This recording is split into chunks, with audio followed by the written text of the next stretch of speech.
সূরাতুল বুরুজ। এই সূরাতুল বুরুজের সংক্ষিপ্ত তাফসীর আজকে আপনাদের সামনে পেশ করবেন ইনশাআল্লাহ। আল্লাহ তাআলা যেন তৌফিক দান করেন, সকলে পড়ি আমিন।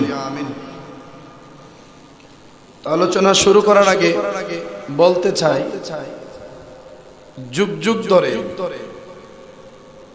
মুসলমান বেদিনদের কাছে নির্যাতিত হয়ে আসতেছে। যুগ যুগ ধরে মুসলমান মজলুম হয়ে আসতেছে।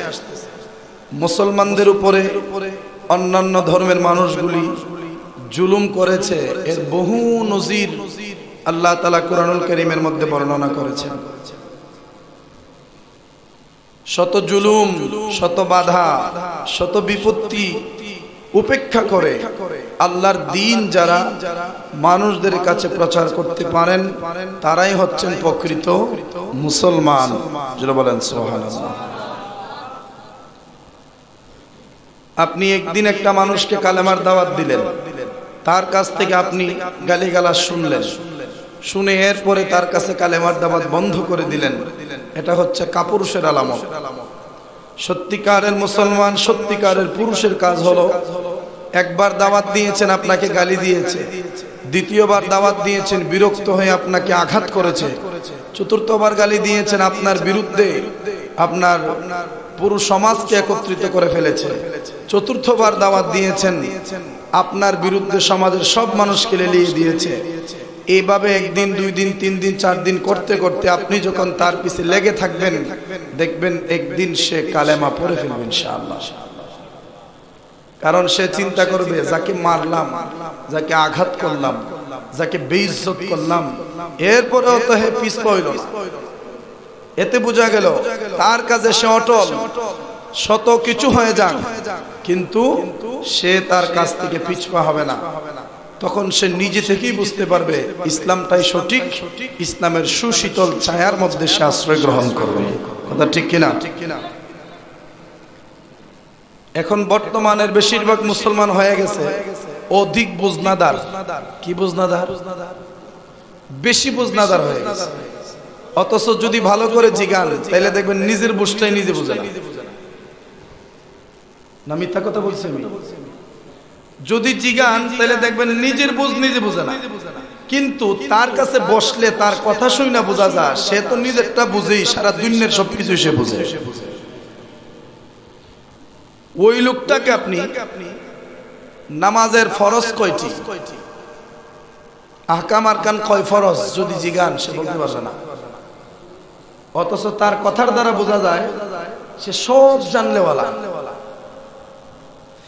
এইরকম, যেটাকে আমরা গ্রাম্য ভাষায় বলি পণ্ডিতি, এরকম পণ্ডিতি করার কারণে ইসলামের আজকে অধঃপতন।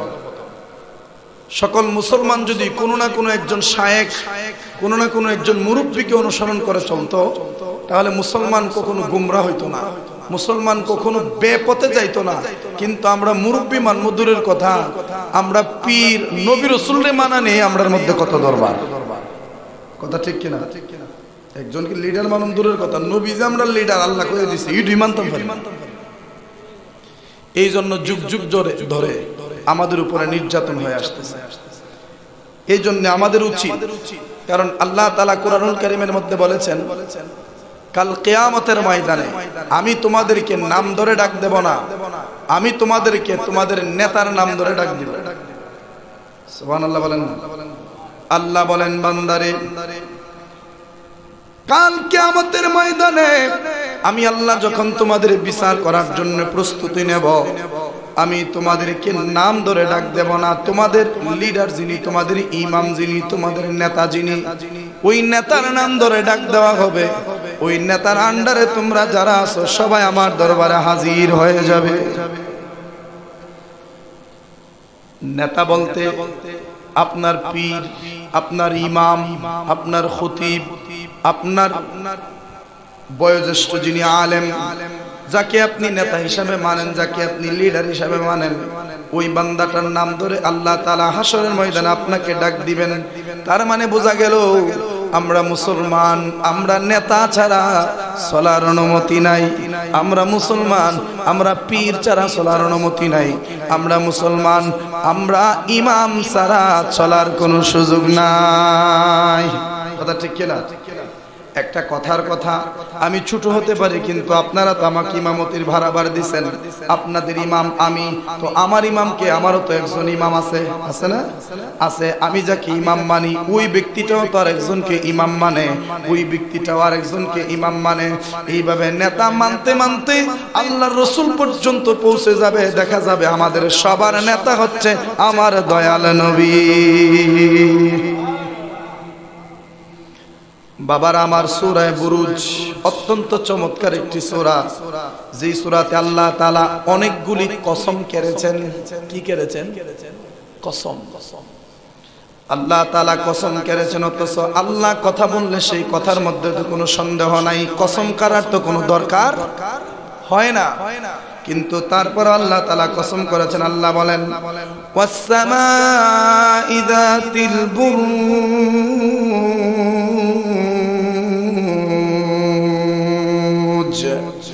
আল্লাহ বলেন শপথ হলো ওই আসমানের যার মধ্যে কক্ষপথ রয়েছে, ওই আসমানের শপথ যার মধ্যে কক্ষপথ রয়েছে। কক্ষপথ বলতে আল্লাহ তাআলা চন্দ্রের কসম করেছেন, সূর্যের কসম করেছেন, তারকার কসম করেছেন, আসমানের সকল নক্ষত্রকে একত্রে বলা হয় বুরুজ। বারজুন থেকে বুরুজ, ওই বুরুজ শব্দের মানে হলো আসমানের সমস্ত নক্ষত্র। সমস্ত নক্ষত্রের কসম করেছেন আমার আল্লাহ। জোরে বলেন সুবহানাল্লাহ। এবার আসেন, যে নক্ষত্রের কসম আল্লাহ করেছেন ওই নক্ষত্রের সংখ্যা কতটি? এই আয়াতের তাফসীরের মধ্যে আসছে যে নক্ষত্রের কসম আল্লাহ করেছেন, যে কক্ষপথের কসম আল্লাহ করেছেন, ওই কক্ষপথ হচ্ছে 12টি। কয়টি? 12টি। 12টি কক্ষপথ। ওই 12টি কক্ষপথের কসম করে আল্লাহ তাআলা বলেছেন, ওই 12 কক্ষপথের উপরে ভিত্তি করে আরবি 12 মাসের নাম। সুবহানাল্লাহ বলেন না? বাবারা আমার, এই যে কক্ষপথগুলি ঘুরতেছে, পৃথিবীটা কিন্তু ঘুরতেছে। বুধ, শুক্র, পৃথিবী, মঙ্গল, বৃহস্পতি, শনি, ইউরেনাস, নেপচুন, প্লুটো, ভলকান, এই হলো সূর্যের 10টা গ্রহ। এই 10টা গ্রহ যার যার কক্ষপথে ঘুরতেছে, জায়গা থেকে নড়ে না, এক জায়গায় তাই শুধু ঘুরে। কেউ অন্য কারো পথ অতিক্রম করে না। নিজেকে আল্লাহ যতটুকু সীমানা দিয়েছেন, এই সীমানার ভিতরে সে ঘুরতে আছে। এই ঘোরার কারণে দিন হয়, ঘোরার কারণে রাত হয়, ঘোরার কারণে মাস হয়, ঘোরার কারণে বছর হয়। এই কক্ষপথে ঘোরার কারণে আল্লাহ তাআলা 1 যুগ 12 বছর বানায়া দেয়। এই ঘোরার কারণে আল্লাহ দিন বানায়, এই ঘোরার কারণে আল্লাহ তাআলা রাত বানায়। এই যে ঘুরতেছে, সূর্যের অপর পার্শ্বে গেলে বা সূর্যের এক পাশ থেকে ঘুরে অপর পার্শ্বে কোনো যখন নক্ষত্রটা বা গ্রহটা যায়, যাওয়ার পরে এক পাশে রাত্র হয় আর এক পাশে দিন হয়। আবার যখন ঘুরে অন্য পাশে আসে, তখন যেই জায়গায় রাত্র ছিল ওই জায়গায় দিন হয়, আর যেই জায়গায় দিন ছিল ওই জায়গায় রাত্র হয়। এইভাবেই কক্ষপথে গ্রহগুলি ঘুরতেছে। আল্লাহ তাআলা ওই কক্ষপথের ওই গ্রহগুলির কসম করে আল্লাহ তাআলা বলেন, ওয়াল ইয়াউমিল মাউউদ। শুধু আমি এই কক্ষপথ, এই গ্রহ নক্ষত্রগুলির কসম আমি আল্লাহ করি নাই, আল্লাহ কই ওই দিনের কসম। এবং ওই দিনের কসম যেই দিন সমস্ত মানুষ একত্রিত হবে। সুবহানাল্লাহ। ওয়াল ইয়াউমিল মাউউদ ওয়া শাহিদুন ওয়া মাশহুদ। আল্লাহ ডাক দিয়া বলেন, এবং ওই দিনের শপথ যেই দিনের ওয়াদা আমি আল্লাহ করেছি, এবং ওই দিনের শপথ যেই দিনটাকে আমি আল্লাহ তাআলা সাক্ষী হিসাবে রেখেছি, এবং ওই দিনের শপথ যেই দিন আমি আল্লাহ তাআলা সবাইকে উপস্থিত করব। এইভাবে আল্লাহ কসম করেছেন। আল্লাহ তাআলা প্রথম যেই দিনের কসম করেছেন, ওই দিনটার নাম হচ্ছে জুমার দিন। ওই দিনটার নাম হচ্ছে জুমার দিন। যেই জুমার দিনটাকে আমার আল্লাহ সাক্ষী হিসাবে বানাইছেন। জুমার দিনটাকে আল্লাহ সাক্ষী হিসাবে বানাইছেন। তারপর আল্লাহ কয় ওয়া শাহিদুন ওয়া মাশহুদ, এবং ওই দিনের শপথ যেই দিন সবাইকে একত্রিত করা হবে। এইখানে একত্র করার মাধ্যমে আল্লাহ তাআলা যেই দিনের অঙ্গীকার করেছেন, ওই দিনটার নাম হচ্ছে আরাফাতের দিন। কোন দিন? আরাফাতের দিনের কসম আল্লাহ কেড়েছেন। আরাফাতের দিনের কসম কেড়ে আল্লাহ কয় কুতিলা আসহাবুল উখদুদ, ওই কুতিলা আসহাবুল উখদুদ, ওই আসহাবে উখদুদ যারা আগুনের কুণ্ডলি জ্বালাইছিল তাদের উপরে আমি আল্লাহর পক্ষ থেকে অভিশাপ। আমি আল্লাহর পক্ষ থেকে, একটু বোঝার চেষ্টা করবেন, নতুন আলোচনা। আল্লাহ প্রথম কসম কাটলেন গ্রহর, কসম কাটলেন তারকার, কসম কাটলেন আসমানের, কসম কাটলেন জুমার দিনের, কসম কাটলেন আরাফাতের দিনের। এতগুলি কসম কাইরে আল্লাহ কয় যারা আগুন জ্বালাইছিল ওই আগুন জ্বালাইন না মানুষগুলির উপরে আমি আল্লাহর পক্ষ থেকে লানত। এখন আগুন কখন জ্বালাইছিল জানেননি? এটা অনেক আগের ঘটনা। ঈসা নবীর আমলে এক বাদশা ছিল, যে বাদশার দরবারে একজন জাদুঘর ছিল। কি ছিল? জাদুঘর। একটা জাদুঘর, বিভিন্ন বাদশার দরবারে কিন্তু জাদুঘর রাখা হয়, গণক রাখা হয়, যেন গণ্যা গণ্যা আগের খবরগুলি জেনে ফেলতে পারে। বাদশার দরবারে জাদুঘর ছিল। ওই জাদুঘর বাদশারে অগ্রিম সব কইয়া দিত এবং বাদশার কোনো ক্ষতি হওয়ার আগেই ওই জাদুঘরে ফিরাইয়া দিত। ওই জাদুঘর যখন বৃদ্ধ হয়ে গেল, বৃদ্ধ হয়ে যাওয়ার পর বাদশারে ডাক দেয়া বলে, বাদশাহ আমি তো বৃদ্ধ হয়ে গেছি, আমি আর বাঁচবো আর কয়দিন, আমি যে কোনো মুহূর্তে মারা যাইতে পারি। তার মানে জাদু কইরা মানুষ যত কিছুই করুক না কেন মৃত্যুর হাত থেকে কেউ বাঁচতে পারে না। কথা ঠিক কিনা? জাদুর হাত থেকে মানুষে বাঁচাইতে পারে, বিপদের হাত থেকে মানুষে বাঁচাইতে পারে, মানুষের ক্ষতি করতে পারে, কিন্তু জাদু দিয়া আজরাইল ফিরাইতে পারে না, জাদু দিয়া মরণটারে আটকাইতে পারে না। ওই বৃদ্ধ ডাক দিয়া বলে, হুজুর আমি তো বৃদ্ধ হয়ে গেছি, আর বেশি দিন বাঁচবো না, তো আমি যদি মারা যাই আপনার রাজ্যের মধ্যে তো একজন জাদুঘর রাইখা যাওয়ার দরকার আছে, যদি আমি মারা যাই তাইলে তো আর জাদুবিদ্যা শিক্ষা করছে এইরকম কোনো মানুষ পাইতেন না। তখন বাদশা কই তাইলে কি করব? কয়েকটা কাজ করেন, ছোট্ট একটা বালক ধরে নিয়ে আসেন, একটা ছেলেকে ধরে নিয়ে আসেন, যেই ছেলের ব্রেন বড় ভালো, যেই ছেলের মেধা বড় ভালো, ওই সমস্ত মেধা সম্পন্ন একজন ছেলেকে ধরে নিয়ে আসেন, যাকে আমি আমার জাদুবিদ্যা শিখাইয়া আমি মরতে পারবো, যেন আমার পর আপনার রাজ্যকে ওই ছেলেটায় রক্ষা করতে পারে। তখন খোঁজ করলো, খোঁজ করে এমন একজন বালককে বের করলো, যে বালক, যেই ছেলেটা অত্যন্ত মেধাবী, অত্যন্ত জ্ঞানবান, অত্যন্ত তার যার স্মরণ শক্তি অনেক বেশি। ওই ছেলেটার ধরে বাদশার দরবারে নিয়ে আসলো। বাদশার দরবারে আনার পর বাদশা ডাক দেয়া বলে, বাবা আজকে থেকে তুমি এই যে জাদুঘর মুরব্বী আছে তার কাছে তুমি বসে জাদুবিদ্যা শিখবা, কারণ জাদুবিদ্যা যদি শিখতে পারো আমার রাজ্যকে তুমি হেফাজত করতে পারবা, আর জাদুবিদ্যা শিখার মতো যদি আমি কাউকে না পাই আমার রাজ্য ধ্বংস হয়ে যাবে। ছেলেটা বললেন, বাদশা গো ঠিক আছে, আমি আজকে থেকে জাদুবিদ্যা শিক্ষা করা শুরু করে দিলাম। ওই ছেলে বাড়ি থেকে প্রতিদিন রাজার দরবারে আইসা জাদুবিদ্যা শিখে, রাজার দরবারে আইসা প্রতিদিন জাদুবিদ্যা শিখে, জাদুবিদ্যা শিখে রাস্তা দিয়ে যাওয়ার সময়, আসার সময় যাওয়ার সময় রাস্তার মাঝখানে একজন খ্রিস্টান পাদ্রীর সাথে তার দেখা হয়। কিসের সাথে? খ্রিস্টান পাদ্রী, মানে ধরেন একজন আলেম। তখনকার জামানায় ঈসা নবীর ধর্মটাই সত্য ছিল। কোন নবীর ধর্ম? ঈসা নবীর ধর্মটাই সত্য ছিল। একজন খ্রিস্টান পাদ্রীর সাথে তার দেখা হলো। ওই খ্রিস্টান পাদ্রী যাকে বলা হয় রাহেব। কি বলা হয়? রাহেব, যার অর্থ হলো ধর্মযাজক বা খ্রিস্টান পাদ্রী, ধর্মের অনুসারী। ওই বান্দাটার সাথে আসার সময় দেখা হয়, যাবার সময় দেখা হয়। ওই ছেলেটা যখন শুনতে পারে ঘরের ভিতর থেকে হুজুর কি যেন তেলাওয়াত করতেছে, ওই ছেলেটার বড় ভালো লাগে, কারণ ওই ধর্মযাজক খ্রিস্টান পাদ্রী অন্য কিছু তেলাওয়াত করে না, আমার আল্লাহর ধর্মীয় গ্রন্থ ইনজিল কিতাব তেলাওয়াত করে। কোন কিতাব? ইনজিল কিতাব তেলাওয়াত করে।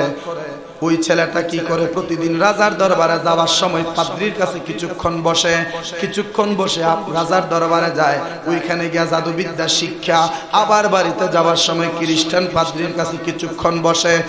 এইভাবে প্রতিদিন নিয়মিত ওই খ্রিস্টান পাদ্রীর কাছে আসা যাওয়া করার কারণে এক পর্যায়ে খ্রিস্টান পাদ্রীর জবানে ইনজিল কিতাবের তেলাওয়াত ওই ছেলেটার মন কাইরা নিছে।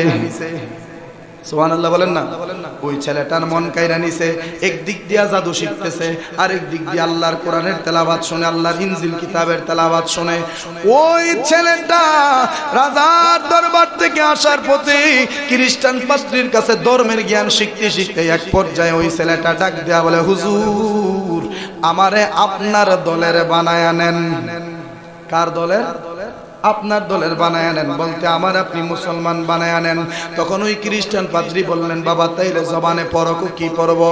বলো লা ইলাহা ইল্লাল্লাহু ঈসা রুহুল্লাহ। ওই ছেলেটা ঈসা নবীর উপরে ঈমান এনেছে, আমার আল্লাহর উপরে ঈমান এনেছে। খ্রিস্টান পাদ্রী বলে দিলেন, বাবা এই পৃথিবীতে যতই মূর্তি থাকুক, যতই খোদা থাকুক না কেন, কোনো খোদা আসল খোদা না, সব খোদা ভণ্ড।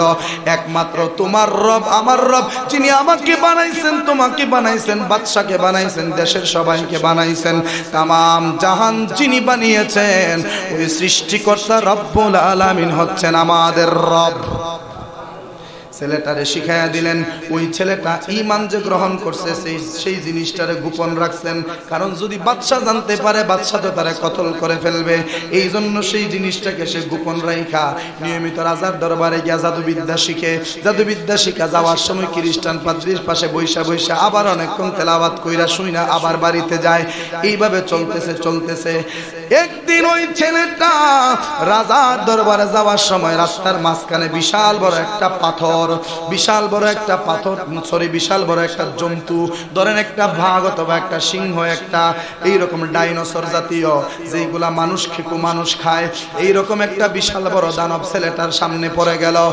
ওই ছেলেটা আল্লাহরে ডাক দিয়া বলে, আল্লাহ এখন যে জন্তুটা আমার সামনে পড়েছে, এখন যদি ওই জন্তুটার হাত থেকে আমি না বাঁচি, কোন রকম যদি পালাইতে না পারি, তাহলে তো এখানে আমার জীবন শেষ হয়ে যাবে। আল্লাহ গো, তোমার কাছে আমি একটু পরীক্ষা করতে চাই। কি পরীক্ষা করবা?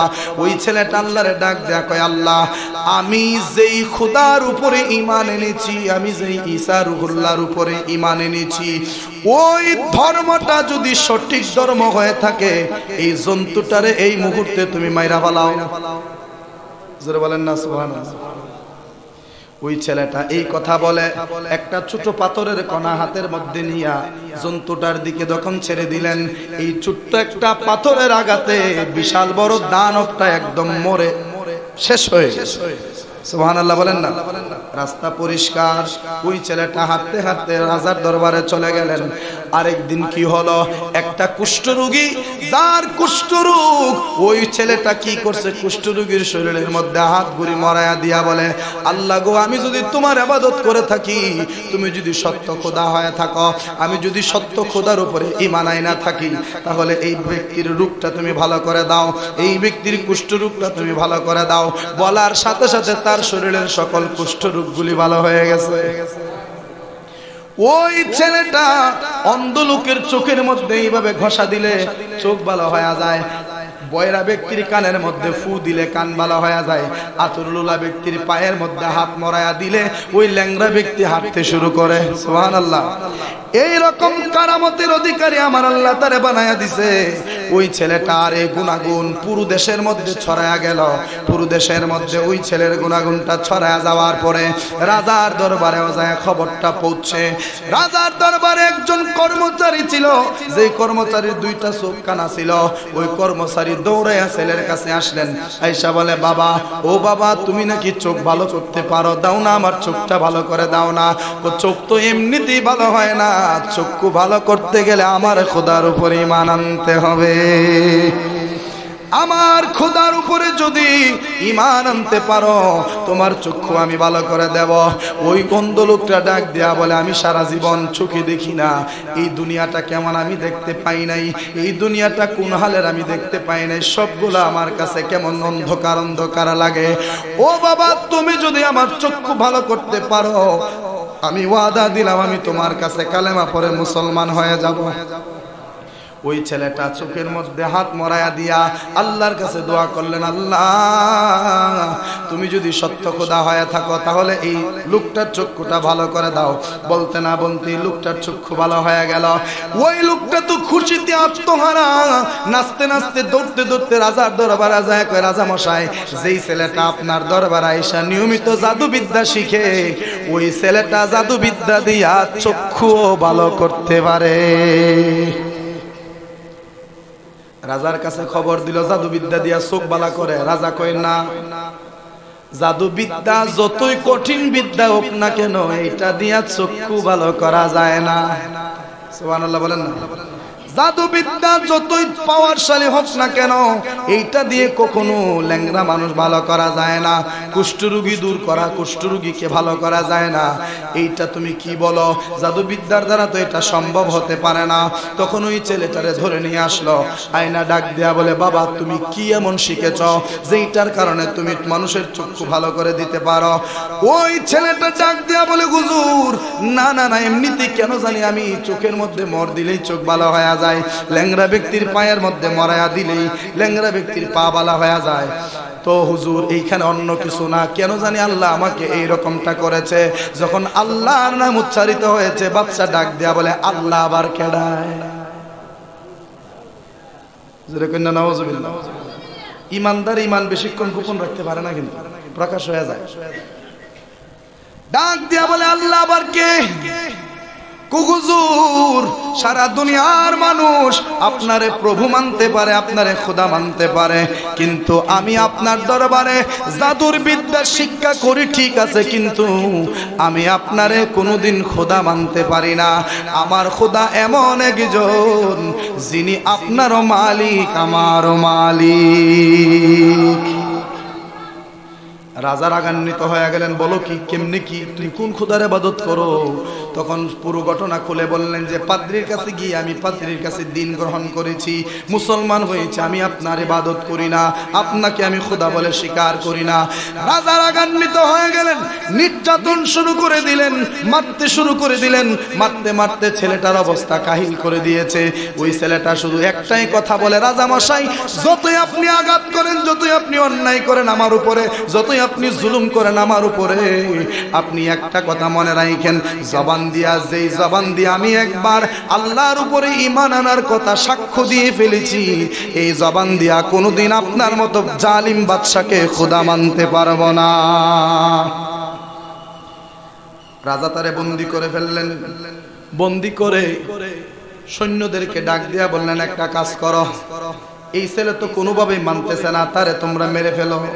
কি করো? মেরে লাও, কারণ হে যদি থাকে আমার রাজ্যের সব মুসলমান বানাইল, আর রাজ্যের সব যদি মুসলমান বানাইলা, তা আমি তো আর বেশি দিন ঠিক থাকতাম না। কারণ যেখানে আমার রবের পাওয়ার, যেখানে আল্লাহর কুদরত চলে আসে, ওইখানে দুনিয়াবি রং তামসা চলে না। কথা ঠিক কিনা? ওই ছেলেটার মাধ্যমে কিন্তু আল্লাহর কুদরত চলে আসছে। বাদশা তারা পাঠাইলেন, যাও পাহাড়ের চূড়ায় নিয়া ধাক্কা মেরা ফালায়া দাও। ওই ছেলেটারই নিয়া সমস্ত লোকজন পাহাড়ের চূড়ার মধ্যে দাঁড়াইলো। পাহাড়ের চূড়ার মধ্যে উঠার পর ওই ছেলেটা আল্লাহরে ডাক দেয়া, কয় আল্লাহ তুমি যদি সত্য হয়ে থাকো তাহলে এই বিপদ থেকে তুমি আমাকে রক্ষা করো। এই কথা ছেলেটা জবান দিয়া বলতে না বলতে পাহাড়ের মধ্যে একটা ভূমিকম্প শুরু হয়ে গেল। যেই ভূমিকম্পের কারণে যারা তারা মারতে গেছিল সবাই পাহাড়ের চিপার মধ্যে চাপা পইরা মইরা গেছে। ছেলেটার গায়ের মধ্যে একটা আছরও লাগে নাই। সুস্থ মতে হাঁটতে হাঁটতে আবার রাজার দাঁড়াইছে। রাজা কই, কিরে তুই ফেরত আইলি কেমনে? আমি জানি না। তোরে তো মারার জন্য পাঠাইছিলাম, বাঁচলি কেমনে? আমারে মারার জন্য পাঠাইছিলেন যাদেরকে, হেরা সব মরে গেছে। রাজা কই, না সম্ভব তো হইতাছে না, তারে মারতাম কি করবো? এই ধর, হাত পা বেঁধে ফেল। হাত পা বেঁধে ওই যে করাতওয়ালারে ডাক দিলেন, যে করাত দিয়ে তারে মাঝখান দিয়ে দু টুকরা করে ফেল। করাতওয়ালারে যখন নিয়ে আসছাই না, করাত যখন তার শরীর দিয়ে চালাবে, ওই লোকটা আল্লাহরে যখন ডাক মারছে, তখন দেখা যায় যারা করাত দিয়ে মারতে গেছে নিজের করাতে নিজেরাই মরে গেছে। যারা বলেন না সুবহানাল্লাহ। রাজা কোনোভাবেই এই ছেলেটাকে দমাইতে পারে না। রাজা শেষ পর্যন্ত সিদ্ধান্ত নিলেন, একটা কাজ করো, সমুদ্রের মাঝখানে নিয়ে ফেলে দিয়ে আসো। নৌকার মধ্যে উঠাইলো, সমুদ্রের মাঝখানে নিয়ে গেল। মাঝখানে নিয়ে তাকে যখন ফালাইয়া দিব, ওই মুহূর্তে দেখা যায় নদীর মধ্যে তুফান শুরু হয়ে গেছে। তুফানের কারণে নৌকা ডুবে গেছে, জাহাজ ডুবে গেছে। জাহাজের একটা তক্তা ভাসতে আছে, ছেলেটা সাঁতরাইয়া তক্তার উপরে উঠছে। ছেলেটা বাদে বাকি যারা ছিল সবাই পানিতে ডুবে মরে গেছে। জোরে বলেন না সুবহানাল্লাহ। ওই ছেলেটা আবার যখন সুস্থ অবস্থায় রাজার দরবার আসলেন, রাজা ডাক দেয়া বলে, বাবা তুই কি এমন কাজ করস যার কারণে তোরে মারতে যারাই ফাড়াই সে মইরা যায়, তোর কিচ্ছু হয় না? ছেলেটা ডাক দেয়া, আমি তো দুনিয়ার কারো ইবাদত করি না, আমি আসমানের খোদার ইবাদত করি। আরো জোরে, আমি এমন একজন খোদার ইবাদত করি, আমি এমন এক খোদার ইবাদত করি যেই খোদার ইবাদত করলে খোদা নিজে আমাকে সাহায্য করে। আর তোমরার খোদারে তোমরার সাহায্য করো নাকি? তোমরার খোদা নিজে নিজে খারাইতে পারে না, ফাঁসা দিয়া লাড়ি ঢুকায়া খাড়া হয়, কথা ঠিক কিনা? তোমরার খোদা নিজে নিজে খাই। এদিন দেখলাম গত দুর্গাপূজার সময় মূর্তিরে খাওয়াইতেছে। আচ্ছা কোন চান, এটা মাটির জিনিস, বেশি খাওয়াইলে তো এটা বেলে পড়ে দিব, কথা ঠিক না? যেই খোদা নিজের সাহায্য, যেই খোদা নিজের সাহায্যে চলতে পারে না, নিজে চলতে গেলে অন্য মানুষের সাহায্য লাগে, ওই খোদা আমারে কি সাহায্য করব? আর আমি এমন এক খোদার ইবাদত করি যেই খোদাকে কারো সাহায্য করা লাগে না, খোদা সবাইকে সাহায্য করে। নাসরুম মিনাল্লাহি ওয়া ফাতহুন করিব। যদি আল্লাহর উপরে ভরসা রাখতে পারেন, আল্লাহর সাহায্য অতি নিকটে। আল্লাহর সাহায্য কখন পাইবেন শুনেন, আল্লাহ সূরা বাকারার মধ্যে বলেন, ইয়া আইয়ুহাল্লাযীনা আমানুস্তাঈনু বিস-সাবরি ওয়াস-সালাহ ইন্নাল্লাহা মা'আস-সাবিরিন।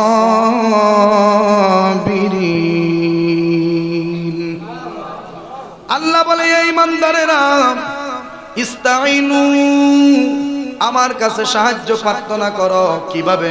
বিস-সাবরি, সবুরের মাধ্যমে, ওয়াস-সালাহ, নামাজের মাধ্যমে। সুবহানাল্লাহ। আচ্ছা, আল্লাহর কাছে সাহায্য চাইবেন কয়টা জিনিসের মাধ্যমে? দুইটা জিনিস। একটা জিনিস হচ্ছে সবুর। একটা জিনিস কি? সবুর করে আল্লাহর কাছে সাহায্য চাইবেন, আল্লাহ আপনাকে সাহায্য করবে।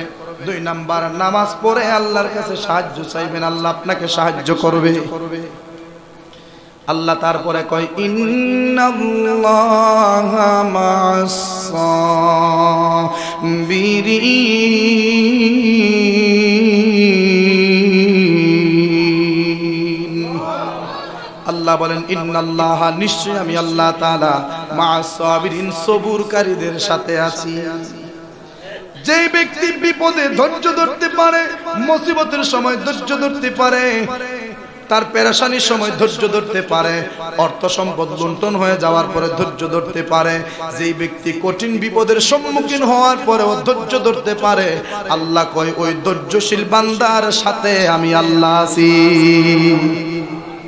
আমরার মধ্যে ধৈর্য আছে? সবার মধ্যে তাড়াহুড়া, কথা ঠিক কিনা? এই জন্য পেরেশানিও আমাদের পিছারে। ওই ছেলেটাকে বাদশা ডাক দেয়া বলে, বাদশা গো,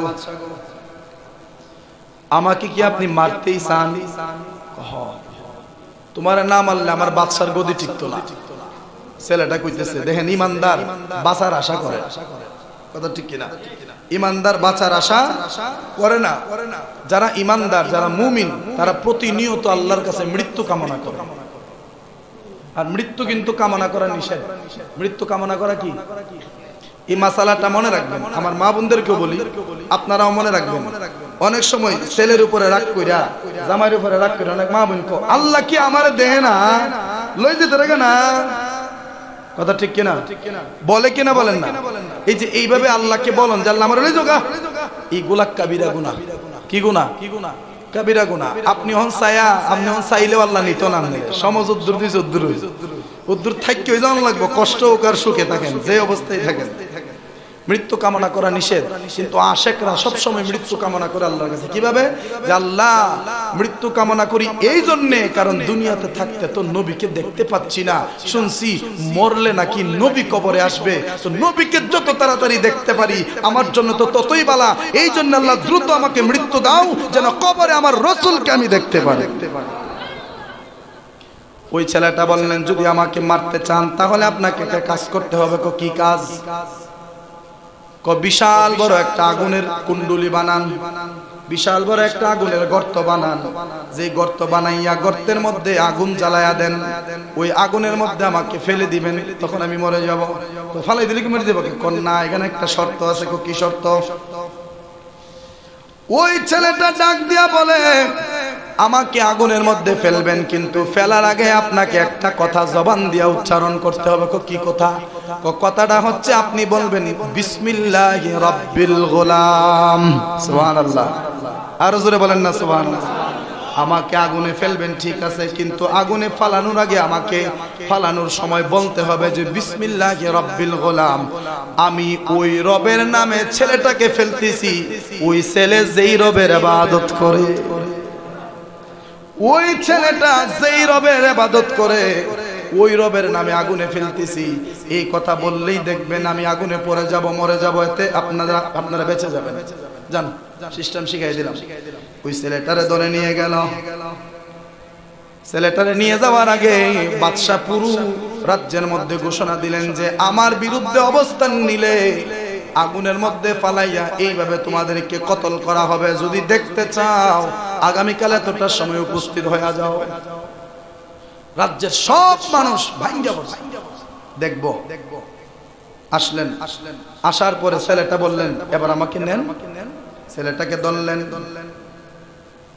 ধরে খেজুর গাছের শুলের উপরে সরালেন। সরায়া তাকে ধীরে ধীরে ওই যে সাঙ্গির মতো করে ধইরা তার আগুনের দিকে নিয়ে যাচ্ছে। এমন বিশাল আগুন, যেই আগুনের ধারে দিয়েও যাওয়া যায় না, নমরুদের আগুনের মতো এমন বিশাল আগুন। ওই ছেলেটার আগুনের কাছে নিলেন। নেওয়ার পর ওই ছেলেটাকে ফালায়া দেওয়ার সময় রাজা বলতেছে এবং যারা ফালাইব তারা সবাই বলতেছে বিসমিল্লাহি রাব্বিল গোলাম। বিসমিল্লাহি রাব্বিল গোলাম বলতে দেরি, ওই ছেলেটা আগুনের মধ্যে পড়তে দেরি না। সুবহানাল্লাহ বলেন না। ইন্না লিল্লাহি ওয়া ইন্না ইলাইহি রাজিউন। ওই ছেলেটা যখন শহীদ হয়ে গেল, বিসমিল্লাহি রাব্বিল গোলাম যে কইছে, এই কথাটা কিন্তু সবার জবান দিয়ে উচ্চারণ করতে হইছে। যতগুলি মানুষ উপস্থিত ছিল সবার জবান দিয়ে বিসমিল্লাহি রাব্বিল গোলাম বলে ছেলেটারে যখন আগুনের মধ্যে ফালাইলো, হাজার হাজার মানুষের চোখের সামনে ছেলেটা আগুনের মধ্যে পুড়ে শহীদ হয়ে গেছে। শহীদ হয়ে যাওয়ার পর বাদশা কই, দেখছো নি আমার বিরুদ্ধে অবস্থান করলে তোমাদের কেমন পরিণতি হবে। এই কথা বইলা বাদশা চইলা যাবে। ওই মুহূর্তে সমস্ত মানুষগুলি জবান দিয়ে উচ্চারণ করতেছে লা ইলাহা ইল্লাল্লাহু ঈসা রূহুল্লাহ। রাজা মাথাটা দিয়া কি হইলো? কি ইসলাম আর কি হইলো? রাজা জিগাই, কিরে তোরা মুসলমান হইলি কেন? শুনেন, এই ছেলেটারে মারার জন্য পাহাড়ের উপরে পাঠাইছেন, কিন্তু মারতে পারেন নাই। যারা মারতে গেছে হেরা মরে গেছে। এই ছেলেটারে আগুনের মধ্যে ফালাই, পানির মধ্যে ফালাইলেন। যারা মারতে গেছে সবাই মরে গেছে, ছেলেটা বেঁচে গেছে। ওই ছেলেটারে করাত দিয়া কাটতে চাইলেন, কিন্তু কাটতে পারলেন না। যারা কাটতে গেছে তারা মরে গেছে। কিন্তু আজকে ছেলেটারে আগুনের মধ্যে ফালাইছেন, ছেলেটা আগুনের মধ্যে পুড়েও গেছে। তবে পুরার আগে ছেলেটা কিন্তু একটা কথা আমাদেরকে দিয়া বলাইছে। কি কথা? আপনি তো বললেন বিসমিল্লাহি রাব্বিল গোলাম, ওই রবের নামে, যেই রবের ইবাদত সে করে, ওই রবের নামে আপনি শুরু করতেছেন। রবের নামে, রবের নাম উচ্চারণ করার কারণে ছেলেটা আগুনের মধ্যে জ্বলে গেছে। এতে স্পষ্ট হয়ে গেছে তার রব সঠিক রব। তার আল্লাহ হচ্ছে সঠিক আল্লাহ, তার ধর্মই হচ্ছে সঠিক ধর্ম। এতদিন বহু চেষ্টা করেছেন কিন্তু মারতে পারেন নাই। ছেলেটা নিজে থেকে তাসবিহ বাতলায়া দেওয়ার কারণে, নিজে থেকে পথ বাতলায়া দেওয়ার কারণে আপনারা তারে মারতে পারছেন। এতে আমাদের কাছে স্পষ্ট হয়ে গেছে আপনি ভণ্ড, ছেলেটাই হচ্ছে হক। অতএব আর আপনার দলে থাকতে চায় না। আজকে থেকে আমরা ছেলেটার গোলাম হয়ে গেলাম। আল্লাহ তাআলা ওই আসহাবে উখদুদের কসম করে আল্লাহ তাআলা বলেছিলেন। উল্লেখযোগ্য ঘটনার মধ্যে এই ঘটনাটা একটা। আল্লাহ তাআলা ওই ছেলের মাধ্যমে ঈসা আলাইহিস সালামের দ্বীন, যদিও সেটা খ্রিস্টান ধর্ম, কিন্তু প্রত্যেক নবীরাই মুসলমান ইসলাম ধর্ম প্রচার করেছেন। কোন ধর্ম? ইসলাম ধর্ম প্রচার করেছেন। ইসলাম ধর্মের মূল বাণীটা কি? মূল বাণী হচ্ছে আল্লাহ ছাড়া কোনো মাবুদ নাই, আর যেই নবীর মাধ্যমে দ্বীনের দাওয়াত দেওয়া হয়েছে ওই নবী আল্লাহর রাসূল। কথা ঠিক কিনা? এটাই হচ্ছে ইসলামের মূল বাণী।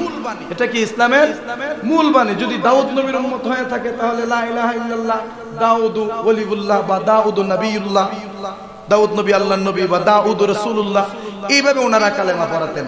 আর আমার নবীর আমলে লা ইলাহা ইল্লাল্লাহ মুহাম্মাদুর রাসূলুল্লাহ সাল্লাল্লাহু আলাইহি সাল্লাম, এই কালেমাটা পড়াতেন। এক কথাই মেইন বাক্য হচ্ছে আল্লাহ ছাড়া কোনো মাবুদ, আল্লাহ ছাড়া কোনো মাবুদ আর কারো মানে আল্লাহ ছাড়া আর কেউ ইবাদতের যোগ্য না। এটাই হচ্ছে মেইন সাক্ষ্য।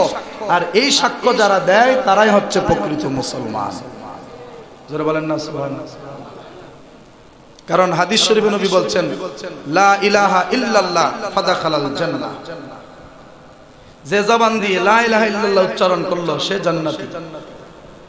এখন লা ইলাহা ইল্লাল্লাহ বলতে শুধু লা ইলাহা ইল্লাল্লাহ না, পুরো কালেমাটাকে উদ্দেশ্য করা হয়েছে। লা ইলাহা ইল্লাল্লাহ মুহাম্মাদুর রাসূলুল্লাহ ফাদাখালাল জান্নাহ। যে আল্লাহ এক, তার সাথে শরীক নাই, রব হিসেবে যে আল্লাহকে মানে এবং রাসূলকে যে আল্লাহর রাসূল হিসেবে মানে সে জান্নাতি। জোরে বলেন সুবহানাল্লাহ। ওই এই হাদিসের উপরে নির্ভর করেই হিন্দু, বৌদ্ধ, খ্রিস্টান, ইহুদি, নাসারা, অন্যান্য ধর্মের মানুষগুলি মৃত্যুর আগে যদি কালেমা পড়তে পারে সে জান্নাতি, এটার ফয়সালা করা হয়েছে। নবী বলছে কালেমাটা উচ্চারণ করলেই সে কি। এবার বলেন শুরু থেকেই পর্যন্ত কয় হাজার বার কালেমাটা পড়ছেন? কয়েক হাজার হইতো না? আলোচনা শেষ। কয়েক হাজার বার হবে আমরা এই কালেমাটা পড়ছি, কিন্তু মরার আগে যদি কালেমাটা নসিব না হয় জাহান্নামী। আপনি কি জাহান্নামী। আর যদি সারা জীবন আপনি দেবদেবীর পূজা করছেন, আল্লাহর সাথে শিরিক করছেন, অন্য ধর্মের মানুষ ছিলেন আপনি, কিন্তু মৃত্যুর আগে যদি তওবা করেন, আল্লাহ যদি আপনাকে তওবা কবুল করে আর জবান দিয়ে যদি কালেমাটা বের হয়ে যায়, ফাদাখালাল জান্নাহ, আপনি জান্নাতে প্রবেশ করবেন। এই জন্য দেখবেন হিন্দুরা মরার আগে কানে কানে কনি লাইলং লাইলং লাইলং ইল্লং বলং না, লাইলং ইল্লং মোহাম্মদ লং বলং বলং ওম শান্তি। কথা ঠিক না? লাইলং লা ইলাহা ইল্লাল্লাহ, ইল্লং ইল্লাল্লাহ, মুহাম্মাদুর রাসূল, মুহাম্মদ লং মুহাম্মাদুর রাসূলুল্লাহ, বলং বলো তুমি ওম শান্তি, জান্নাতে যাইবা। সুবহানাল্লাহ বলেন না? তার মানে এরাও জানে আমাদের ধর্মটাই ঠিক। কথা ঠিক কিনা? এরা জানে আমাদের ধর্মটা কি ঠিক। ঋগ্বেদের ৪র্থ খণ্ডের ৯২ নম্বর পৃষ্ঠার একটা শ্লোকের মধ্যে বলা হয়েছে লা ইলাহা হারতি পাপম ইল ইলাহা পরমপদম জপি নাম মুহাম্মদম বলং বলং ওং শান্তি। মারহাবা কন্যা। যদিও এটা সংস্কৃত ভাষা, এই ভাষায় বলা হয়েছে লা ইলাহা হারতি পাপম, লা ইলাহা ইল্লাল্লাহ একটা পবিত্র নাম। সুবহানাল্লাহ বলেন না? ইল ইলাহা পরমপদম, এটা আরো পবিত্র নাম। জপি নাম মুহাম্মদম, জবান দিয়ে যখন মুহাম্মদের নাম জপবা, বলং বলং যদি বলতে পারো, তোমরা উচ্চারণ করতে পারো, ওং শান্তি, জান্নাতে প্রবেশ করবে। তার মানে কিতাবে লেখা আছে ঠিকই, কিন্তু মানে না, এই জন্যই তারা ভ্রান্ত।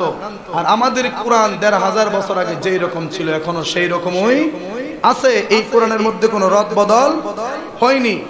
বাবার আমার, তো আসহাবে উখদুদের ঘটনার দ্বারা আমরা কি বুঝতে পারলাম? যে দ্বীনের পথে যদি কেউ অটল থাকে, শত বিপদ থেকে আল্লাহ তাকে হেফাজত করেন। দ্বীনের পথে যদি কেউ অটল থাকে, আল্লাহ তাআলা শত কঠিন বিপদের সম্মুখীন করেও আল্লাহ তাআলা তার ইজ্জত এই পৃথিবীর মধ্যে ছড়ায়া দিবেন। একটা মাত্র ছেলে, ছোট্ট একটা ছেলে, এই ছেলে মারা গেছে, মারা যাবার সাথে সাথে দেশের সবাই মুসলমান হয়ে গেছে। কি মনে করছেন আপনি? ছেলেটা মরে গেছে, তার মানে জীবন দিলেই ইসলাম জিন্দা। কথা ঠিক কিনা? বদরের প্রান্তরে রক্ত দিয়েছেন, ইসলাম জিন্দা হয়েছে। উহুদের জমিনে সাহাবায়ে কেরাম রক্ত দিয়েছেন, ইসলাম জিন্দা হয়েছে। ইসলাম জিন্দা হওয়ার পর ধীরে ধীরে ধীরে ধীরে ইসলামের মধ্যে চুনকালি লাগতে লাগতে লাগতে লাগতে লাগতে লাগতে 61 হিজরি যখন চলে আসলো, কারবালার জমিনে ইমাম হুসাইনের রক্ত মুবারক দ্বারা ইসলাম আবার জিন্দা হলো। এরপরে ধীরে ধীরে ধীরে ধীরে যখন আবার ইসলামের মধ্যে চুনকালি লাগলো, তখন আসহাবে কাহাফের সেই 7 জন আল্লাহর ওলি তাদের জীবন দিয়ে ইসলামকে আবার জিন্দা করেছেন। তার মানে ইসলামকে রক্ষা করতে গেলে, যুগ যুগ ধরে ইসলামকে যারা রক্ষা করেছেন তাদের ইতিহাস পড়লে পাওয়া যায়, ইসলামকে সমুন্নত রাখতে গেলে, ইসলামকে পরিষ্কার পরিচ্ছন্ন রাখতে গেলে রক্তের বিকল্প নাই। রক্ত দৈন্যত নাই। কথা ঠিক কিনা? আল্লাহ যেন আমাদের সবাইকে প্রকৃত মুসলমান হিসেবে কবুল করেন, সকলে বলি আমিন। আসসালামু আলাইকুম ওয়া রাহমাতুল্লাহ। যারা সুন্নাত করেন নাই, সুন্নাত করেন।